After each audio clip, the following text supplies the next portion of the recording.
Pakistan cricket team Abdullah Shafique comeback पे जब आप 100 करते हैं उस रात एज ए बैटर जो आपको नींद आती है उसका कोई मुकाबला नहीं है।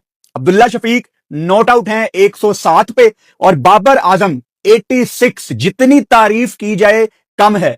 पाकिस्तान 266 फॉर 2 150 प्लस की पार्टनरशिप इस टाइम अब्दुल्ला शफीक और बाबर आजम लगा के खड़े हुए हैं ट्रिनिडाड में। वेस्ट इंडीज 344 पे आज ऑल आउट हुई थी और डिफरेंस सिर्फ अब 78 रन का रह गया है। बाबर आजम और अब्दुल्ला शफीक, आज आप दोनों की बैटिंग देख के जो हम पाकिस्तान क्रिकेट फैंस को एक सुकून महसूस हो रहा है ना, वो आप समझ सकते हैं। मैं ये नहीं कहूंगा कि आप नहीं समझ सकते, आप समझ सकते हैं, क्योंकि कुछ वैसा ही सुकून तो आप लोगों को भी महसूस हो रहा होगा, क्योंकि पाकिस्तान कमांडिंग पोजीशन पे है। पाकिस्तान ने आज का दिन डोमिनेट किया है। वो जो हम कहते हैं ना कि हमने दूसरी टीम की कमर तोड़ दी, वेस्ट इंडीज आज हेल्पलेस दिख रही थी। ऐसा लग रहा था कि उनके पास कोई प्लान नहीं है। उन्होंने शमार जोसेफ को भी बॉल दे के कोशिश कर ली, 1 ओवर में 3 चौके। किमार रोच से भी उन्होंने पूरा जोर लगाया, 1 ओवर में 3 चौके। उन्होंने सील्स से भी पूरा जोर लगवाया, लेकिन वो भी नहीं पाकिस्तान की पार्टनरशिप ब्रेक कर पाए, नहीं आउट कर पाए बाबर आजम और अब्दुल्ला शफीक को। स्पिनर वेरिगन को भी वो लेके आए। उन्होंने हॉज को भी एक आधा ओवर कराने की फैसला किया, बाद में दोबारा उसको लेके आए। रॉस्टन चेस खुद कुछ भी करके वेस्ट इंडीज को विकेट नहीं मिल रही थी। एक टाइम पे मुझे ऐसा लगा कि probably they were trying too many things, किसी एक प्लान पे वो रहे नहीं। वेस्ट इंडीज की गलतियों पे तो भी मैं आगे जाके आऊंगा, लेकिन सबसे पहले मैं हमारे 2 बल्लेबाजों के ऊपर डिटेल में बात करना चाहता हूं। अब्दुल्ला शफीक इतना इंपॉर्टेंट प्लेयर रहा है पाकिस्तान का माजी में, क्योंकि हमने इन्वेस्ट बहुत ज्यादा किया है अब्दुल्ला शफीक के ऊपर। अगर एक बल्लेबाज ने श्रीलंका में 200 किया हुआ है ना, वो नॉर्मल प्लेयर नहीं हो सकता। गॉल में अगर 160 किया हुआ है ना, वो स्पेशल प्लेयर है, बहुत स्पेशल प्लेयर है। हम कहते हैं ना, ऑस्ट्रेलिया में वाका पुराना ग्राउंड, पर्थ बड़ी मुश्किल पिच होती है। आप उसके मुकाबले में गॉल को खड़ा करें और श्रीलंका को कहें कि अपने 3-4 स्पिनर खिला दे या 2 स्पिनर खिला दे, मैं आपको लिख के देने के लिए तैयार हूं कि जितनी मुश्किल विकेट वाका की होती थी, उससे ज्यादा मुश्किल विकेट आपको गॉल की मिलेगी। क्योंकि वाका में आपको बाउंसर पड़ते थे, आप छोड़ देते थे, कोई एक आधी बॉल रेंज में आ गई है वो लग लुक जाती थी। यहां जब स्पिनर्स का जाल पड़ता है गॉल में, तो आप खेलने के लिए जाते हैं, और जब आपको स्पिनर्स आउट करते हैं, यू लुक अगली, आप अजीब तरीके से टेक्निक एक्सपोज करते हुए बाहर जाते हैं। वहां पे अब्दुल्ला ने तगड़ा 100 किया था, यानी ये आम प्लेयर तो कभी था ही नहीं।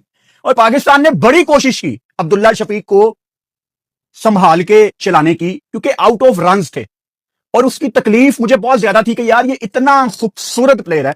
आपने मेरे साथ लाइव मैच देखा, हमने कितनी इंजॉय की है अब्दुल्ला शफीक की बैटिंग। यानी अब्दुल्ला शफीक जब आगे आके डिफेंस करता है, क्रिकेट खूबसूरत दिखना शुरू हो जाती है। अब्दुल्ला शफीक जब ड्राइव करता है, आप सारे काम छोड़ के सिर्फ ऐसे देखते हैं कि यार कोई इस कदर खूबसूरत तरीके से कवर ड्राइव कैसे खेल सकता है। यानी एब्सोल्युटली टेक्स्ट बुक शॉट्स। अगर आपने किसी को क्रिकेट सिखानी है, आप अब्दुल्ला शफीक की जो शॉट्स कनेक्ट होती हैं उसके क्लिप निकाल के आप दुनिया को दिखाएं। वो इतना खूबसूरत प्लेयर है और हमने इतना इन्वेस्ट किया था उसके ऊपर। उसके बाहर जाने की तकलीफ हमें थी, लेकिन कभी कभी आप मेहनत करते हैं, रास्ता आपको मिल जाता है। रास्ता खुद ब खुद बनता है। कभी कभी आपको सामने कोई वे आउट नजर नहीं आता, लेकिन अगर आपने डट के मेहनत की होती है तो अल्लाह ताला आपके लिए दरवाजे खोलते हैं। मिसाल के तौर पे अब्दुल्ला फजल को बैक इंजरी हुई, शान मसूद की उंगली फ्रैक्चर हो गई। अब्दुल्ला शफीक इत्तफाकन वेस्ट इंडीज में मौजूद थे, वहां ग्लोबल T20 लीग खेल रहे थे, गयाना में, वेस्ट इंडीज में थे। मिसबा जो कि अब्दुल्ला शफीक को बड़ा पसंद करते हैं, वो पाकिस्तान क्रिकेट बोर्ड के सेटअप में बैठे हुए हैं इस टाइम। हर चीज अब्दुल्ला शफीक के हक में जा रही है। अब्दुल्ला को कॉल की, अब्दुल्ला टीम में आया, 100 लगा दिया। That's how you announce your comeback. But Abdullah, let me tell you one thing, आज का जो आपने 100 किया है, डन, खत्म, गुजर गया, जो हो गया। आज रात एंजॉय करो। आई एम श्योर घर से कॉलें आएंगी, कजन्स की कॉल आएंगी, आपके मेंटोर्स की, जिनके आपके 1-2 मेंटोर्स हैं, जो अभी मैं उनका नाम यहां पर नहीं बताऊंगा, आप खुद बताएंगे तो बेहतर है। कुछ पाकिस्तानी क्रिकेटर तो अब्दुल्ला को बताते रहते हैं, लेकिन एक और क्रिकेटर हैं जो पाकिस्तान टीम में नहीं खेलते, वो अब्दुल्ला के मेंटोर हैं। अब्दुल्ला खुद बताए तो बेहतर है। तो सबके साथ आप कॉल पे बात करो, एंजॉय करो। But tomorrow is a new day. मैं चाहता हूं अब्दुल्ला शफीक आप 200 का माइंडसेट बना के आओ कि मैंने आज 100 करना है। देखो ना, 66 ओवर्स पाकिस्तान ने आज खेल के दिन का इख्तिताम किया है। यानी कल 30-35 मिनट में वेस्ट इंडीज फौरन से नया बॉल लेगी और आपका कल एक नया दिन है।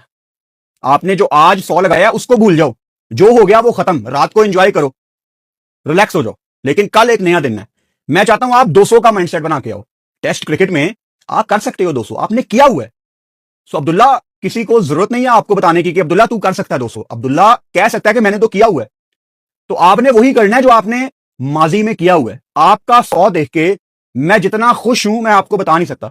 और दूसरी इनिंग्स में अगर ऐसा सिनेरियो बनता है कि पाकिस्तान को दोबारा बड़े रन चेज करने हैं, तो वहां पे आपकी ये जो पहली इनिंग्स की इनफॉर्म बैटिंग है, इसकी झलक मैं दूसरी इनिंग्स में देखना चाहता हूं। यानी अगर अल्लाह ना करे ऐसा हो कि पहली इनिंग्स में आप बड़े रन करके आउट हुए हैं और दूसरी इनिंग्स में पाकिस्तान को जरूरत है और वहां पे रन नहीं आते, तो फिर मजा नहीं आएगा। देखो, पहली इनिंग्स में रन की बहुत अहमियत है, लेकिन दूसरी इनिंग्स में रन की बहुत ज्यादा अहमियत है। अब आ जाते हैं कप्तान बाबर आजम के ऊपर। बाबर आजम ने आज दोबारा से डोमिनेट करने की कोशिश की है।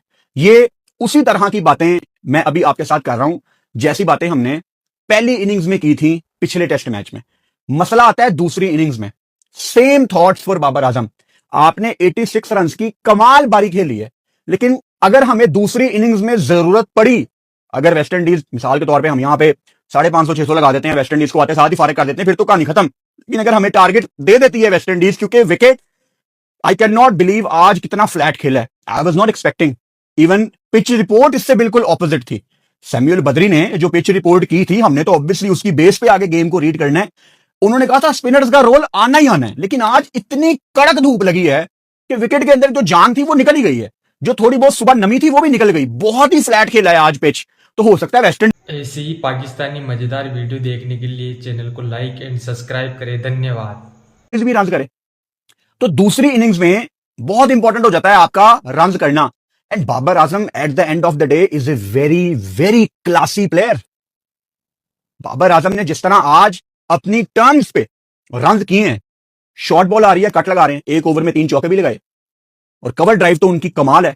डीप मिड विकेट पे उनकी फ्लिक शॉट तो देख के वैसे ही बंदा वाह वाह कहता है कि यार ये तो कमाल ही शॉट थी। मतलब जब बाबर आजम आपको इन फॉर्म दिखना शुरू होते हैं, तो आप अगेन सारे काम छोड़ के बस उनकी बैटिंग देखना चाहते हैं। लेकिन प्रॉब्लम पाकिस्तान को लॉन्ग टर्म में कहां आती है? टेस्ट क्रिकेट में पहली इनिंग्स में विकेट थोड़ा आसान खेल रही है। मैं थोड़ा सा आपको रियलिटी चेक भी दे रहा हूं। पहली इनिंग्स विकेट थोड़ा आसान खेल रही है, everything is looking very smooth. Problem हमें कहां पे आ रही है कि जहां पे हमारे ऊपर थोड़ा सा प्रेशर आता है, या अगर विकेट कल को थोड़ा डिफरेंट खेलना शुरू कर देता है, eight the end of the day ये ड्यूक्स का बॉल है। अगर थोड़ी सी ओवरकास्ट कंडीशन हो गई, यू नेवर नो, पाकिस्तान की 2-3 विकेट गिरी तो सिनेरियो बिल्कुल बदल सकता है। Cricket is a funny game, कुछ भी हो सकता है 10-15 मिनट के अंदर। तो तब हम कैसी क्रिकेट खेलेंगे वो फैसला करेगा कि इस टेस्ट मैच ने कहां जाना है। लेकिन आज का दिन कंप्लीटली पाकिस्तान ने डोमिनेट किया है। ये जो पार्टनरशिप है बाबर आजम और अब्दुल्ला शफीक की, ये पाकिस्तान की टीम के अंदर वो बिलीव पैदा करेगा कि आगे हम इंग्लैंड जा रहे हैं। और अगर इंग्लैंड जाने से पहले इंशाल्लाह आपने अगर ये टेस्ट मैच जीत लिया, तो आप सीरीज 1-1 से लेवल करके कॉन्फिडेंस के साथ लंदन की फ्लाइट में बैठेंगे, यार हम वहां जीतेंगे। और इंग्लैंड में पाकिस्तान का रिकॉर्ड काफी अच्छा है, पाकिस्तान एंजॉय करता है वहां पे। जो आपको वहां स्पोर्ट मिलनी है, लॉर्ड्स में ऑब्वियसली आपको स्पोर्ट मिलेगी, लीड्स में तो ब्रेडफोर्ड पास है, सारा ही वहां पे देसी बंदा रहता है, बर्मिंघम में इतने पाकिस्तानी हैं, वहां तो आपको बड़ी स्पोर्ट मिलनी है। लेकिन अगर कोई आज का दिन कैश नहीं कर पाया, वो है इमामुल हक। एक अच्छा बॉल शमार जोदफ का उनको पड़ा, अराउंड द विकेट आके थोड़ा सा एक्स्ट्रा बाउंस उन्होंने जनरेट किया, एंड इमाम was not ready for it. एक अच्छा बॉल काफी होता है इमामुल हक को आउट करने के लिए। ऐसा क्यों है? मुझे एक जमाने में इमाम बड़ा पसंद था, लेकिन अगेन 3 आईसीसी के टूर्नामेंट खेल लिए हैं, कोई इंपैक्ट क्रिएट नहीं करते इमामुल हक, और मजा नहीं आता उनकी बैटिंग देखने का। इमाम के अगेंस्ट बॉलर्स को कुछ खास प्लान करने की भी जरूरत नहीं है।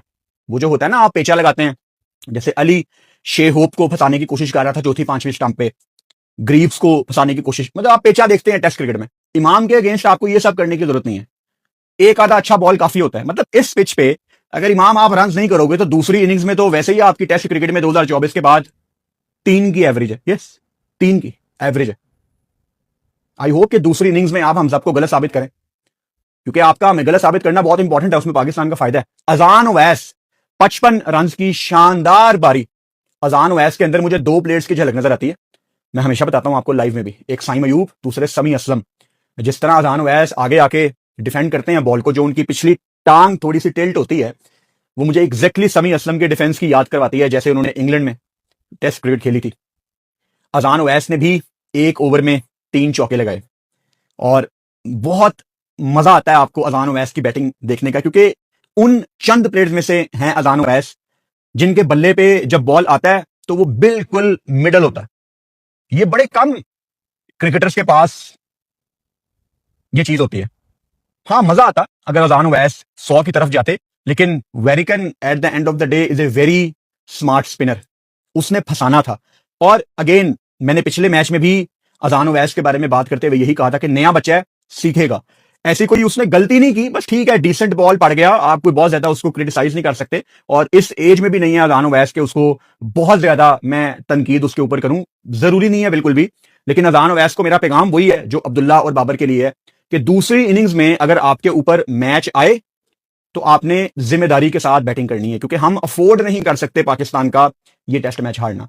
अगर मैं पाकिस्तान की बॉलिंग में आऊं, ऑब्वियसली हमने शुरू में आके रन लीक किए, लेकिन आज की जो सबसे इंपॉर्टेंट विकेट थी वो उबैद शाह ने ली है, रॉस्टन चेज की।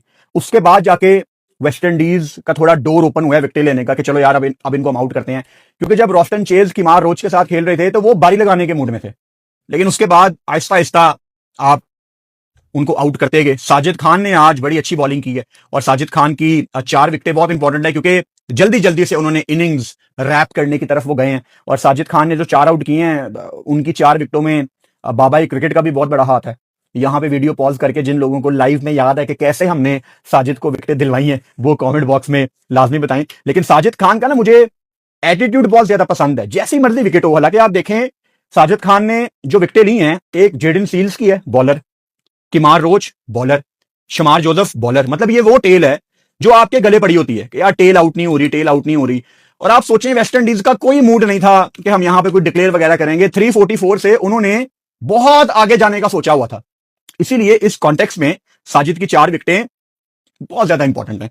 साजिद की एक चीज मुझे बड़ी पसंद है कि एज ए स्पिनर आपके पास बड़ी कम एग्जांपल्स हैं कि स्पिनर आंखों में आंखें डाले, स्पिनर थोड़ा अग्रेशन दिखाए।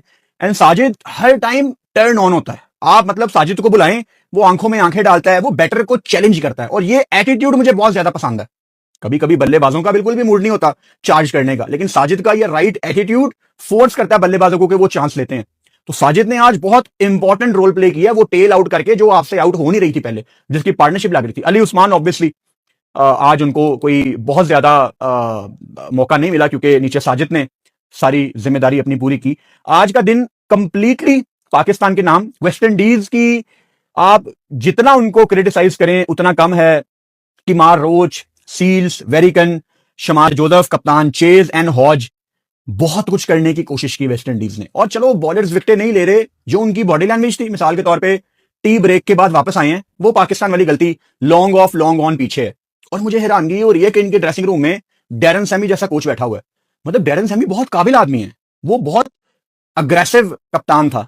उसके होते हुए मुझे लग रहा था कि रॉस्टन चेज थोड़ी फ्लैट कप्तानी कर रहा है, लेकिन टी ब्रेक के बाद वापस आके वेस्ट इंडीज थोड़ा प्रेशर बनाने की कोशिश करेगी, लेकिन दे डिड नथिंग। फील्डिंग खुली हुई है, पुअर बॉडी लैंग्वेज। और अच्छी बात है पाकिस्तान ने इनको बैकफुट पे किया है। Eight the end of the day है तो 8वें 9वें नंबर की टीम वेस्ट इंडीज, फारक टीम है। आप उनको बैकफुट पे करेंगे तो वो फंबल करेंगे ना। हम तो अभी उनको फंबल करवा ही नहीं रहे थे। तो पाकिस्तान ने, वो पंजाबी में कहते हैं, लत ते लत रख के चीरती वेस्ट इंडीज। ऐसे ही पाकिस्तानी मजेदार वीडियो देखने के लिए चैनल को लाइक एंड सब्सक्राइब करें। धन्यवाद।